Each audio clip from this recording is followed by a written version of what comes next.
राजस्थान में चुनाव प्रचार चरम पर है, साथ में केंद्र की एजेंसियों की कार्रवाई भी चरम पर है। होता तो रहा होगा, लेकिन चर्चा में जो आया वो अभी इस पिछले 2 साल के अंदर बहुत ज़्यादा है। लाकर में कुछ मिला है, ईडी की कार्रवाई हुई है, कुछ तो हुआ है जिसको एजेंसियां आज जांच कर रही है। तो आपने लाफुली उनको खोला है, तो खोलने के बाद वो मिल रहा है, तो उसमें राजस्थान सरकार कहाँ से इसके लिए जिम्मेवार है? मध्य प्रदेश में ऐसा हो गया, चौहान साहब की गवर्नमेंट में ऐसा हो गया, कमलनाथ को कैसे हटाया, वो कैसे हो गया, ये सब बताते क्यों नहीं? या प्रेस क्यों नहीं पूछता है इस बात?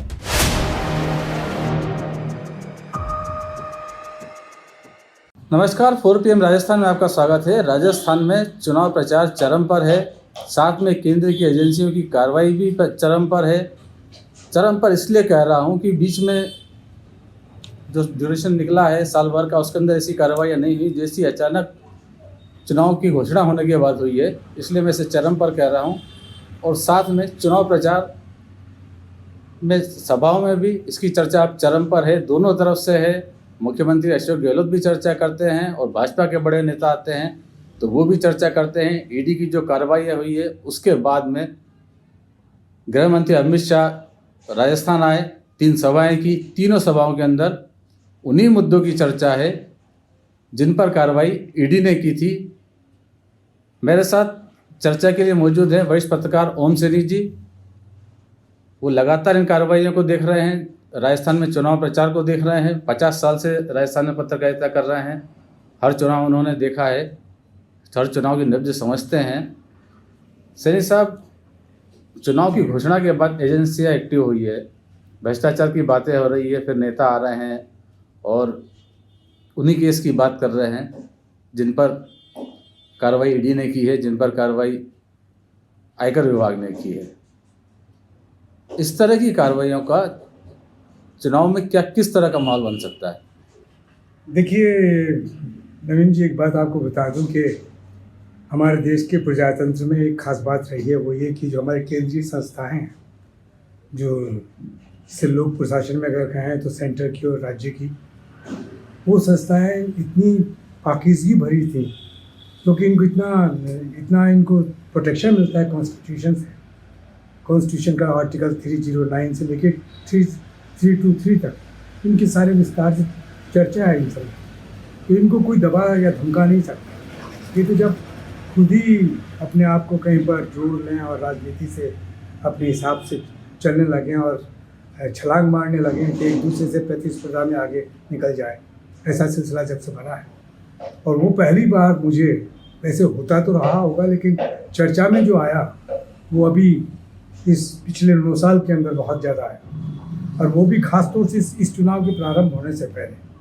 ये जो ईडी है या ये दूसरा आईटी है या सीबीआई है, इन सब का जो पहले प्रकोप होता था, जो लोग बेईमानी करते थे, जिन लोगों के साथ में जो काला धन कहीं पर रखा करते थे, लेकिन जब काला धन पूरी तरीके से बाहर आ गया, तो फिर मोदी जी तो इसी दावे के साथ में चुनाव मैदान में गए थे 2014 में, और लोगों ने खुल करके वोट दिया था उनको। उसके बाद में ये जो काम प्रारंभ हुआ है ईडी और इनका, तो ये खौफ पैदा करने के लिए हुआ। जिन लोगों के कई केसेस जिन पे एफआईआर लग गई थी या जो मौन पड़े थे, उनको अचानक इलेक्शन के वक्त में उठा लेने के एक आर्ट है जो राजनीति में नया प्रवेश किया है। राजस्थान में डोटासरा के साथ में जब ये हुआ 26 अक्टूबर को, तो फिर सारी चर्चाएं बहुत खुल करके सामने आई। पहले तो केंद्र सरकार और भारतीय जनता पार्टी लाल डायरी तक ही सीमित थी, लेकिन लाल डायरी जब खुश हो गई, उसका कुछ निकला नहीं, तो उसके बाद में फिर दूसरी बातें आने लगी। अभी जो कल और परसों में जो सभाएं की हैं अमित शाह जी ने, मकराना में, परबतसर में, नागौर के अंदर, उनमें उन्होंने वो सब जो जिनकी कोई बेस नहीं है, बजरी के और पेपर आउट के और दूसरे कई किस्म के स्कैम उन्होंने गिनाए हैं। ऐसी स्थिति में जाहिर है कि राजस्थान सरकार के मुख्यमंत्री जो वो खुद भी एक यात्रा जो निकाल रहे हैं करेक्टिस को सफल बनाने के लिए, उनको लेकर के चल रहे हैं, तो उन्होंने भी वैसे ही कुछ फरमा दिया। उनका कहना था कि जब इनसे हमारे मुद्दों का जवाब नहीं दिया जा रहा, तो उसके बाद में ये हमें इस तरीके से फंसाने की चेष्टा करते हैं। और तो राजस्थान के जो प्रदेश कांग्रेस अध्यक्ष हैं उन पर भी जिस तरीके से इन्होंने हमला किया उसको लेकर के उत्तर प्रदेश में जो रोष हुआ वो आपको मालूम है। ऐसी स्थिति में अब अंदाज लगाया जा रहा है कि भारतीय जनता पार्टी इन्हीं के माध्यम से आगे बढ़ेगी या कुछ नया लेके आएगी। आपने कहा कि मुख्यमंत्री अशोक गहलोत ने कहा, मुख्यमंत्री अशोक गहलोत ने ये भी कहा जब उनसे एक प्रेस कॉन्फ्रेंस में सवाल पूछा गया कि उनके पास ईडी है, आपके पास क्या है, तो गहलोत ने कहा मेरे पास गारंटी है। वो गारंटी पे शायद ज़्यादा भरोसा कर रहे हैं। हाँ, निश्चित रूप से देखिए, ये बात मैं इसलिए कहना चाहता हूँ कि मैं इसका समर्थक हूँ। इस बात का इसलिए समर्थक हूँ कि भारत के संविधान में डायरेक्टिव प्रिंसिपल दर्ज है। मेरा ख्याल है मेरे होश संभालने के बाद में अगर किसी राजनेता ने उन सिद्धांतों की ओर देखा है और उनकी चर्चा की है, श्रीमती गांधी के बाद में, श्रीमती गांधी जब शासन में आई थी दोबारा, तब उन्होंने भी ये सब बातें कही थी। उसी तरीके से उन्होंने कहा कि हमारी जो जिम्मेवारी है हमारे मतदाता के प्रति वो हम पूरी करेंगे, और ये कोई हम उन पे एहसान नहीं कर रहे, ये हमारी ड्यूटी है, हमारा दायित्व है। तो उन्हीं को गारंटीज में दोहरा रहे हैं, जैसे लड़कों को स्कूल कॉलेज जाने पर लैपटॉप देना, महिलाओं को 10,000 रुपया साल में देना, और कैसे किसानों की मदद करने के लिए उनका जो गोबर खरीदने का 2 रुपया किलो, ये सारी चीज़ें इतनी यूँ लगता है लेकिन ये बहुत महत्वपूर्ण है। गाय के मर जाने पे 40,000 रुपया उसका मुआवजा देना, इंश्योरेंस करवाना, ये इन सारी गारंटीज़ को लेकर के वो लोगों के बीच में है और सामान्य जन को टच कर रही है बातें। इससे पहले इस तरीके से किसी ने भी नहीं कहा। अगर कहा तो समझिएगा कि एहसान कर रहा है। हाँ, मुझे ज़रूर भरोसे सिंह शेखावत याद आते हैं, जो गरीब को गणेश मान करके बात कहा करते थे, लेकिन उसके बाद से तो ये शब्द गौण हो गया। अब तो ये बोला ही नहीं जाता। तो ये वो समझते हैं कि इन गारंटीज़ के माध्यम से वो ठीक से अभी 4,400 किलोमीटर की जो यात्रा कर रहे हैं, 140 विधानसभा क्षेत्र जिन्हें आएंगे, 7 जिसकी 3 कोऑर्डिनेटर हैं, 7 इंचार्ज हैं, बड़े बड़े नेता हैं, और प्रियंका गांधी, राहुल गांधी और खड़गे साहब, ये लोग राजस्थान में, और सोनिया जी भी आ सकती हैं, ये लोग राजस्थान में जब 140 विधानसभा क्षेत्रों के बीच में प्रमुख जगह पर जाएंगे या संवाद करेंगे, उन्होंने पॉइंट भी ये किया है कि 125 जगह पे क्या करेंगे, 500 जगह पे क्या करेंगे, ये सब तय करके उन्होंने प्रारंभ किया है। तो वो तो देखिए फिर जवाब वैसा ही मिलेगा जैसा कि अमित शाह साहब बोल गए हैं, या फिर प्रधानमंत्री बोलते, वो कहते हैं कि वो उदयपुर जाते हैं, उनको उदयपुर याद आता है।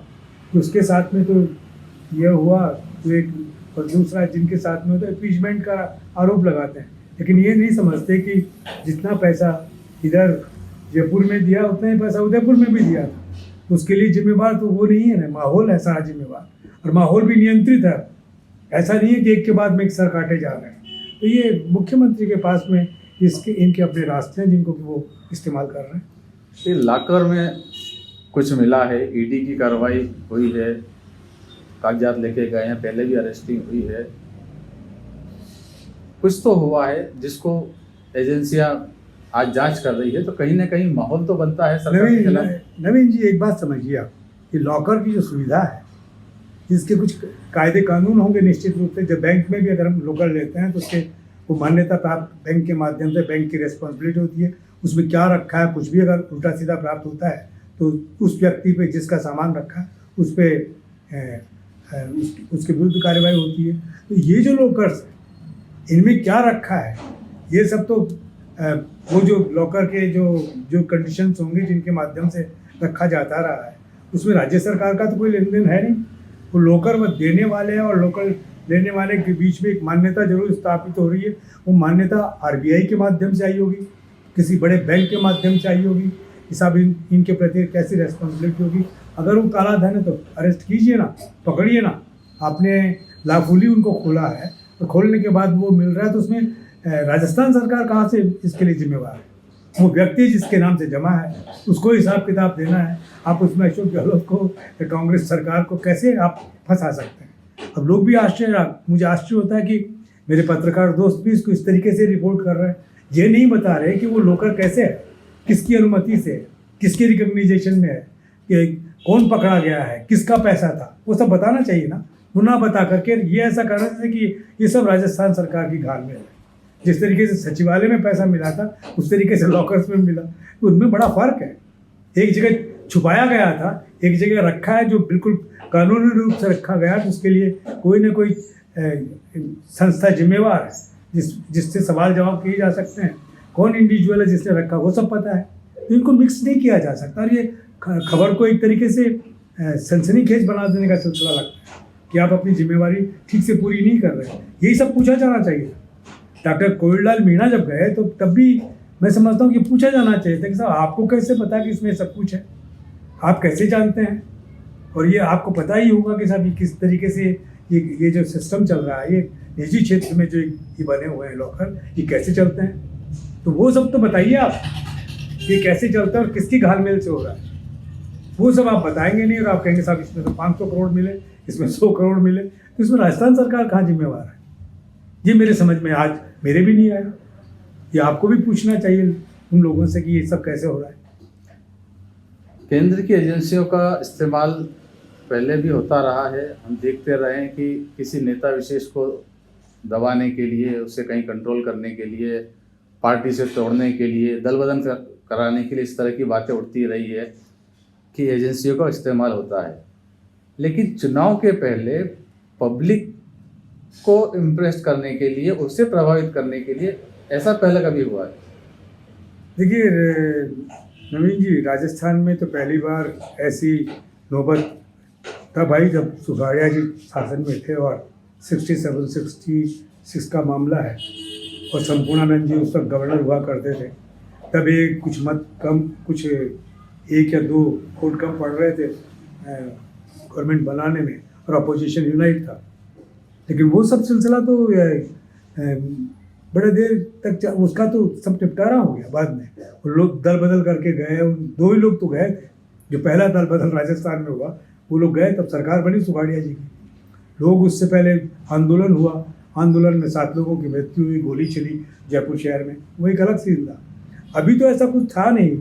अब तो लोग स्वतः ही अपनी किसी पार्टी से इलेक्ट होकर के आते हैं और जाकर के खट से शासन के साथ में बैठ जाते हैं। ये दौर भी भारतीय जनता पार्टी के ज़माने में प्रारंभ हुआ। भैरव सिंह जी ने जनता दल और में जब अलग हुई, जब सरकार थी, संयुक्त सरकार थी, तो अलग होने के बाद में एक टुकड़ा भैरव सिंह जी ने उसमें से भारतीय जनता पार्टी के साथ में जोड़ा, तो शासन बना लिया।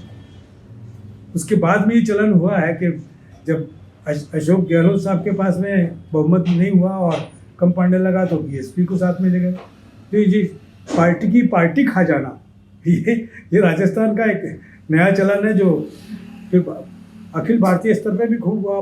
नॉर्थ वेस्ट में सारा यही हुआ, आप महाराष्ट्र में देख लीजिए यही हुआ। ये सब होता रहा है। तो राजस्थान इसके लिए कोई खास वो नहीं है। यहाँ तो एक बेहतर सरकार सुशासन के नाम पे ही कुछ लोगों ने अपना सहयोग दिया तो सरकार बना ली, क्योंकि विपक्ष के पास में यानी बीजेपी के पास में वो नंबर नहीं थे, नंबर गेम में कांग्रेस आ गई थी। तो इस स्थिति में ये आरोप लगाना कि साहब इन लोगों ने ऐसा किया, तो हो रहा है और इसको कौन बढ़ावा दे रहा है? ये जो चाल चरित्र और चेहरा बदलने वाली पार्टी यही बढ़ावा दे रही है। नॉर्थ ईस्ट में क्या हुआ है, महाराष्ट्र में क्या हुआ है, मध्य प्रदेश में क्या हुआ है, ये सब उदाहरण है ना। और ये जो बोलते हैं कि साहब राजस्थान की सरकार बड़ी बहुत सारे स्कैम किए हैं, स्कैम तो मध्य प्रदेश का एक एक सीन देख लीजिए आप। हमारे गृह मंत्री उनके बारे में क्यों नहीं बोलते कि सब ऐसा मध्य प्रदेश में ऐसा हो गया, चौहान साहब की गवर्नमेंट में ऐसा हो गया, कमलनाथ को कैसे हटाया, वो कैसे हो गया, ये सब बताते क्यों नहीं? या प्रेस क्यों नहीं पूछता है इस बात को? डरते हैं क्या? ये पहले हमारे ज़माने में तो हम लोग डरते नहीं थे। हम भैरव सिंह जी से बात कर लेते थे वैसे इंदिरा जी से कर लेते थे, वीपी सिंह से भी, जितने भी प्राइम मिनिस्टर हैं उनके साथ उनसे बात कर सकते थे। अब क्या बात है? और इनको कैसे छाप सकता हूँ? क्योंकि वो उन्होंने कुछ भी बोला तो मैं उसको प्रमुखता से छाप दूंगा। ये जरूर लिखा जाना चाहिए कि उनसे ये सारे सवाल हम कर रहे थे लेकिन उसका जवाब नहीं दिया। लेकिन सवाल जब करेंगे ना आप, तब जब आपको याद होगा कि व्यापम घोटाला क्या हुआ है मध्य प्रदेश में, पेपर लीक गुजरात में कैसे हुए, अब आपको पता ही नहीं है, आप कोर्ट कैसे करेंगे? और आप प्रेस कॉन्फ्रेंस कर आप तो प्रेस वक्तव्य सुन रहे हैं, वो बोल रहे हैं और आप लिख रहे हैं। ये तो पत्रकार की भूमिका नहीं होती। कैसे कोई पत्रकार इस तरीके से लिख सकता है? सवाल ही नहीं है और आप बोले जा रहे हैं, हम लिखे जा रहे हैं। कैसे लिखेंगे ऐसे? चाहे आप भारत के गृह मंत्री हो, चाहे आप प्रधानमंत्री हो, हम आपके स्टेनो थोड़े ही हैं। हम पत्रकार हैं और पत्रकार तो सवाल करते हैं, सवालों के जवाब नहीं देते आप, बोलने नहीं देते आप। उसके बाद में क्या? क्योंकि हम पर दबाव है, निश्चित रूप से हमारे फंड पे, हमारे काम पे भी दबाव होने लगा है। और किन का दबाव होने लगा है? क्योंकि एडिटोरियल इंस्टीट्यूशंस खत्म हो गए, संपादक का नाम नहीं रहा, मालिक लोगों का क्या सिलसिला है आप ठीक से जानते हैं, मैं उनके बारे में कुछ नहीं कहना चाहता। ये तो अब देश में सिस्टम बन गया है, जो ऊपर बैठे हैं वो शायद सवाल पसंद ही नहीं करते हैं, इसलिए प्रेस कॉन्फ्रेंस भी नहीं होती है और वो जवाब भी नहीं देते हैं। एक बात आपने कही कि एजेंसियों का दुरुपयोग हो रहा है, लगातार होता रहा है, अभी भी हो रहा है। तो जब ये एजेंसियों का दुरुपयोग हो रहा है, लोगों को दिख रहा है, तो फिर ऐसे में जब ये कार्रवाइयाँ चल रही है चुनाव के समय, इनकी कितनी विश्वसनीयता वोटर की नज़र में रहेगी और वोटर इससे प्रभावित होकर कि अपना मूड चेंज कर सकता है? मैं इससे पहले एक बात कहना चाहता हूँ। ये जो इन एजेंसियों में जो IPS या IAS जो भी या इकोनॉमिक सर्विसेज के लोग लगे हुए हैं, इनका एक निश्चित प्रक्रिया के तहत अपॉइंटमेंट होता है और भारत के राष्ट्रपति इनको सस्पेंड कर सकते हैं, भारत के राष्ट्रपति इनको बर्खास्त कर सकते हैं, लेकिन निश्चित प्रक्रिया के साथ में। ऐसी स्थिति में इन लोगों का चरित्र बिगड़ जाना आश्चर्यजनक लगता है, क्योंकि इन एजेंसियों के लिए हमारा बड़ा लगाव था। हमारी CBI को हम जगह जगह हवाला देते थे कि CBI से जांच करवा लीजिए। अब आप CBI से जांच करवाने की बात नहीं करेंगे, सत्ताधारी दल ही करेगा, बस कोई दूसरा नहीं करेगा, दूसरा यकीन ही नहीं करेगा। ED से कोई वो नहीं करेगा। तो इन एजेंसियों ने भी अपने जो रूल बुक है उससे चलना बंद कर दिया। इंडिविजुअल्स की जो ऑनेस्टी हुआ करती थी, अपने लिए जो कमिटमेंट हुआ करता था, उससे अलग कर, उससे मतलब लोग हट गए हैं और उसी का नतीजा है। और साथ में जो CRPF लेके आते हैं, सेंट्रल रिजर्व पुलिस लेके आते हैं, इसलिए लेके आता है कि स्टेट पुलिस तो साथ नहीं देगी। ऐसा होता नहीं है, लेकिन ऐसा होने लग गया। तो ये इन सब चीज़ों को तो देखना चाहिए शासन को। जनमानस तो ठीक से समझ रहा है, जनमानस में, लेकिन क्योंकि वो अपने हकों से अनजान है। हकों के बारे में तो पहली बार उसे राजस्थान के मुख्यमंत्री ने बोलना सिखाया। उन्होंने कहा कि हम आप पे कोई एहसान नहीं कर रहे हैं, हमारा ड्यूटी है, हम आपके याचना नहीं कीजिए आप हमें, हम आपका हक आपको दे रहे हैं, बस। ये इस तरह की भाषा होती थी राजनेताओं की। अब ये भाषा दूसरी जो आएंगे, कितना चाहिए दे दूँ, तो आप कौन है? आपके पास राजस्व कहाँ से आया? ये हमारा टैक्स ही तो है, और हर आदमी टैक्स देता है। अंबानी और क्या कहते हैं अडानी नहीं देता, हर आदमी टैक्स देता है। किसी का छोटा हिस्सा है, लेकिन वो छोटा कितना बड़ा हो जाता है ये भी पता है। ऐसी स्थिति में मुझे समझ में नहीं आ रहा कि ये इन सब चीज़ों को लेकर के और जनमानस की जो चेतना है, इसलिए मैं कहता हूँ कि ये जो खामोशी है लोगों के अंदर, ये खामोशी बड़ी खतरनाक है। और ये शायद लोग समझते होंगे कि खौफ से लोग इधर से उधर आ जाएंगे। मैं समझता हूँ कि ये एक अपने आप में ब्लास्ट होने का एक संकेत है कि जो वर्तमान शासन को लेकर के, केंद्रीय शासन को लेकर के जो लोगों में आक्रोश है और जो सिस्टम को लेकर के आक्रोश है, वो निश्चित रूप से 5 राज्यों की विधानसभा चुनावों में झलकेगा, मुझे ऐसा लगता है। ईडी की कार्रवाई हुई है, उसको कांग्रेस ने जिस तरह से लिया है, बड़े कॉन्फिडेंस के साथ में, जैसे डोटासरा के साथ पूछताछ हुई, उसके बाद वो जयपुर आए, मुख्यमंत्री से मिले, तो मुख्यमंत्री ने उनके कंधे पर हाथ रखा, का आइए ईडी रिटर्न्स, है ना। उसके बाद डोटासरा नामांकन भरने जाते हैं तो गाड़ी पर खड़े होकर बड़े नाचते हैं मस्ती में।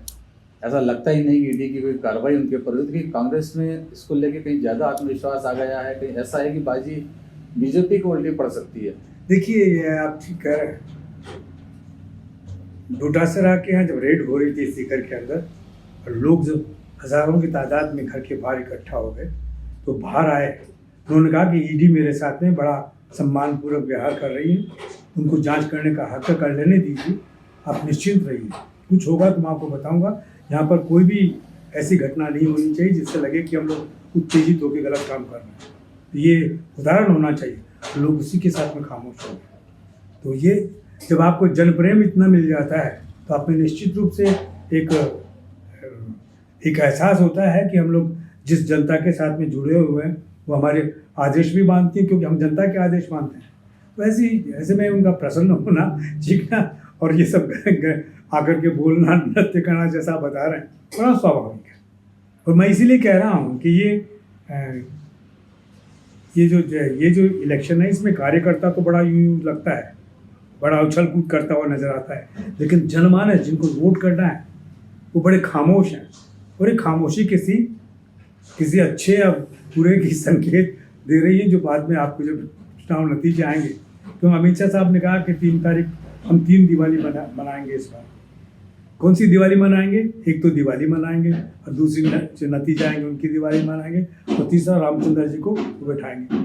इसके बजाय अगर वो ये कह देते कि हम दिवाली मनाएंगे कि सब लोगों को जो ओरिजिनल कीमत पे पेट्रोल मिलेगा, डीजल मिलेगा, महंगाई से छुटकारा मिल जाएगा, बेरोजगार को रोजगार मिलेगा, तब हम दिवाली मनाएंगे, ऐसा कहा होता तो ठीक लगता।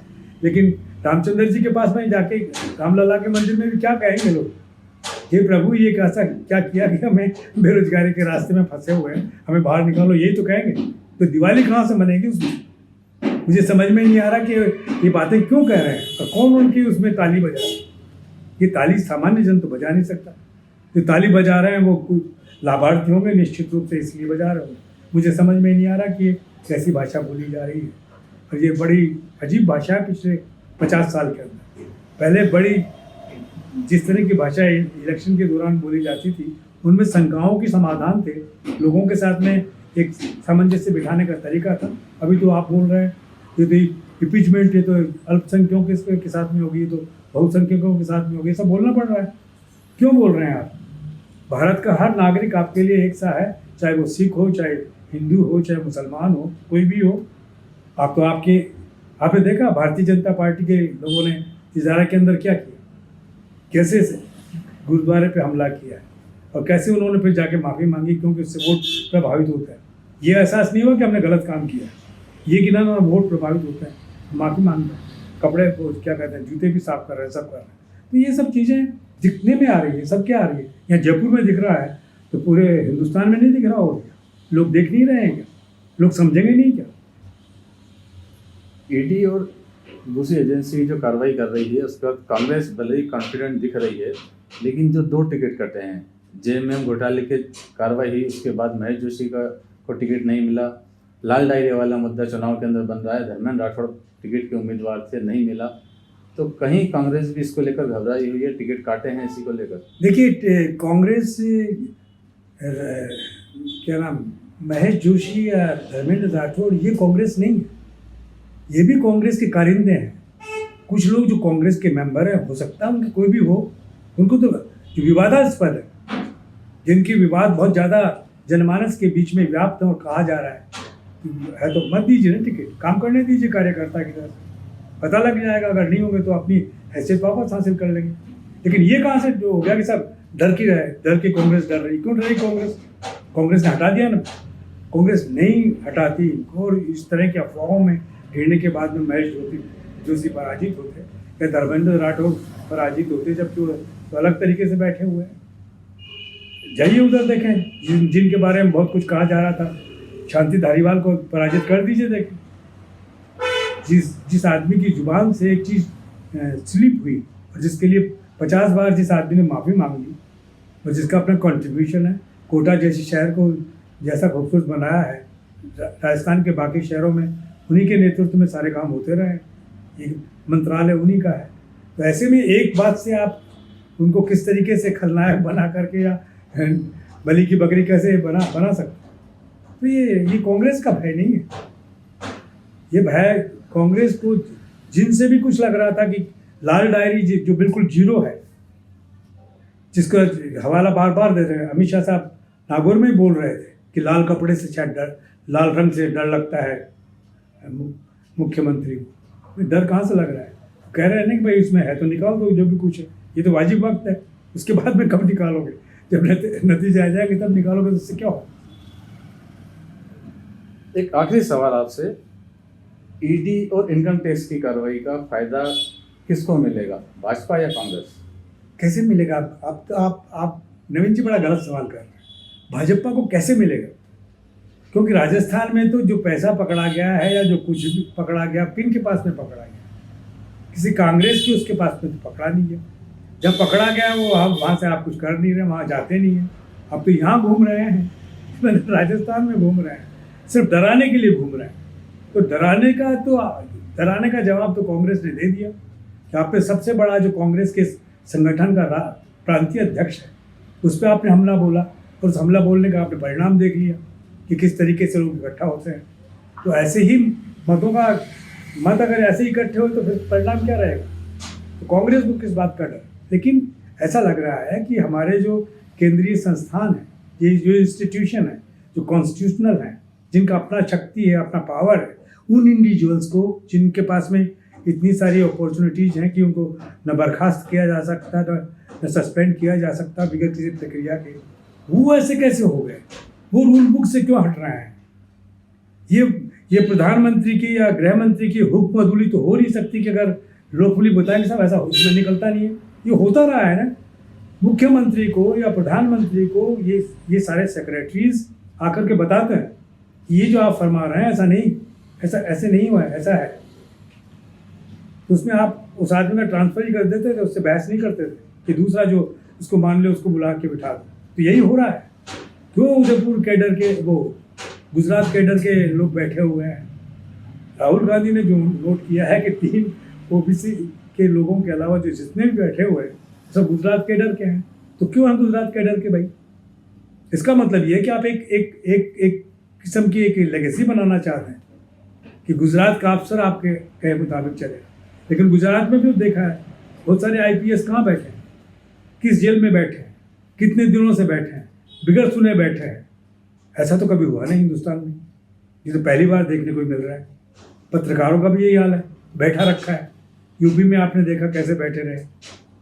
वो केरल का पत्रकार जो सिर्फ एक चीज़ कवर करने आया था उसको पकड़ के बंद कर दिया, उसकी जमानत भी नहीं होने दी, बड़ी मुश्किल से बाहर निकल करके आए। और उसने फिर भी कहा कि मैं इसलिए नहीं पकड़ा गया कि मैं माइनॉरिटी का आदमी हूँ, मैं तो इसलिए पकड़ा गया कि मैं पत्रकार हूँ। और तब हम लोगों ने भी कहा कि देखिए ये क्या हो रहा है। और ये कोई नई बात नहीं है, ये आप देख रहे हैं ना, आप जितने भी चैनल चल रहे हैं उनका क्या, आपका पोर्टल बड़ा पॉपुलर है। क्यों पॉपुलर है? क्योंकि आप सच कहने के लिए अपने आप को तैयार रखते हैं और सच कहने का जोखिम आप उठा सकते हैं। इसीलिए मैं आपसे बात कर रहा हूँ, मैं भी खुल के इसीलिए बात कर रहा हूँ कि यहाँ सच कहा जा सकता है और सच लोग सुन सकते हैं और लोग सुनेंगे। झूठ से लोग पक चुके हैं, इनकी टीआरपी कितनी भी बढ़ जाए, लेकिन हकीकत ये है कि अब लोग सच सुनना चाहते हैं और सच आप जैसे चैनलों के माध्यम से सामने आएगा। सच दिखाने की हमारी हमेशा कोशिश रहती है, इसीलिए हम आप जैसे वरिष्ठ पत्रकारों से बात करते हैं और समझाने की कोशिश करते हैं अपने दर्शकों को कि जो चल रहा है उसके पीछे, पर्दे के पीछे की क्या राजनीति है। क्या फिलहाल राजनीति में दांव पे चलते रहेंगे। सेंट्रल की एजेंसी आएंगी, वो अपना काम करेंगी, उसको लेकर कांग्रेस भी अपना जवाब तैयार कर रही है। अब चुनाव के नतीजे के बाद समझ में आएगा कि वोटर उससे कितना प्रभावित हुआ, उसने इन बातों को कितना सीरियसली लिया है, वो नतीजे के बाद होगा। लेकिन ये बात तय है कि इससे केंद्रीय एजेंसियों की छवि कहीं ना कहीं बहुत ज़्यादा प्रभावित हुई है।